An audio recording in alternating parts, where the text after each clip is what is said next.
வணக்கம். 12 ராசிக்காரர்களுக்கும் ஒரு பிரத்யோக பதிவு. கும்பராசிக்கு, மீனராசிக்கு, மேசராசிக்கு 7.5 சனி தொடர்கிறது. அது கட்டாயமாக சனிபகவான் வழிபாடு செய்து கொள்ள வேண்டும். திருநள்ளாறு வழிபாடு செய்து கொள்வது நல்லது. அங்கே தீர்த்தமாடி ஈசனை வழிபாடு செய்து கொள்வது நல்லது. சனீஸ்வர பகவானை வழிபாடு செய்து கொள்வது நல்லது. கட்டாயமாக செய்து கொள்ள வேண்டும். பெருமாள் வழிபாடில் உள்ளவர்கள் நவதிருப்பதி யாத்திரை செய்து கொள்வது நல்லது. அதாவது தூத்துக்குடி மாவட்டம் நவதிருப்பதி வழிபாடு செய்து கொள்வது நல்லது. ரிஷபராசி, மிதுனராசிக்கு சனி பகவான் சுபத்தன்மை ஏற்படுத்தி தருகிறார். குருபான் வழிபாடு செய்து கொள்வது நல்லது. ஏனென்றால் 2ஆம் இடத்தில் குரு, மிதுனத்துக்கு ஜென்மத்தில் குரு என்பதால் குருபான் வழிபாடு செய்து கொள்வது நல்லது. இந்த குருபான் வழிபாடு உங்களுக்கு அருகாமையில் உள்ள சேத்திரத்தில் வழிபாடு செய்து கொள்ளலாம். பெருமாளுடைய வழிபாடில் உள்ளவர்களுக்கு நரசிம்மர் வழிபாடு செய்து கொள்வது நல்லது. ரிஷபராசிக்காரர்கள் பிரத்தியமாக சிறுரங்க வழிபாடு, மிதனராசிக்காரர்களும் சிறுரங்க வழிபாடு செய்து கொள்வது நல்லது.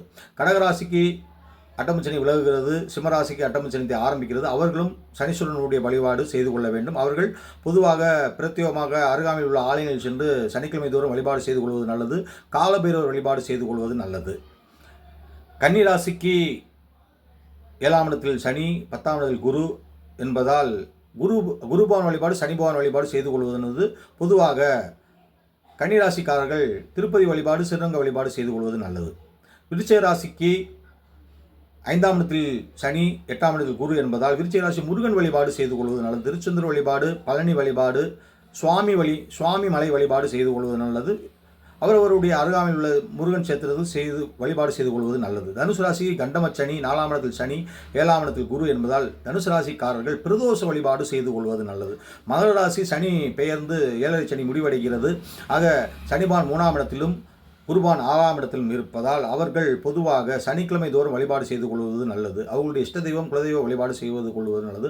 அனைத்து ராசிக்காரர்களுக்கும் பொதுவான பலன் சொல்ல வேண்டும் என்றால் அந்தந்த பேச்சு காலகட்டங்களில் அருகாமையில் உள்ள குருபவானுடைய ஆலயத்தில் சிவாலயத்தில் சென்று குருபான் வழிபாடு செய்து கொள்வது நல்லது. வைணவ ஆலயத்தில் சக்கரத்தாழ்வார் வழிபாடு, நரசிம்மர் வழிபாடு, நின்ற கோலத்தில் இருக்கின்ற பெருமாளை வழிபாடு செய்து கொள்வது நல்லது. நவதிருப்பதி செய்து கொள்வது நல்லது. பொதுவாக அனைத்து ராசிக்காரர்கள் கும்பகோணத்தில் சென்று ஒரு முறை நவகிரக வழிபாடு செய்து கொள்வது நல்லது. இல்லை என்றால் நவ கைலாய வழிபாடு செய்து கொள்வது, திருநெல்வேலி பகுதி தூத்துக்குடி மாவட்டத்தில் நவ கைலாய வழிபாடு செய்து கொள்வது நல்லது. வைணவ திருப்பதி என்று சொல்லப்படுகின்ற நவ திருப்பதி வழிபாடு செய்து கொள்வது நல்லது.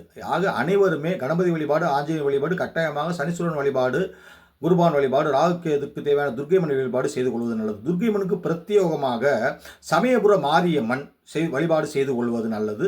பொதுவாக தில்லை காளி என்று சொல்வார்கள். தில்லை காளியம்மன், சிதம்பரம் தில்லை காளியம்மன் வழிபாடு செய்து கொள்வது நல்லது. ஏனைய நாகமன், மாரியம்மன் வழிபாடு செய்து கொள்வது நல்லது என்று சொல்லி இந்த காணொலியில் 12 ராசிக்காரர்களும் கண்டு பயனடைந்து சப்ஸ்கிரைப் செய்யுங்கள், ஷேர் செய்யுங்கள், கமெண்ட் செய்யுங்கள். இறைவாளிலும் இல்லறாலும் உங்களுடைய வாழ்க்கை சிறக்கட்டும். நன்றி, வணக்கம்.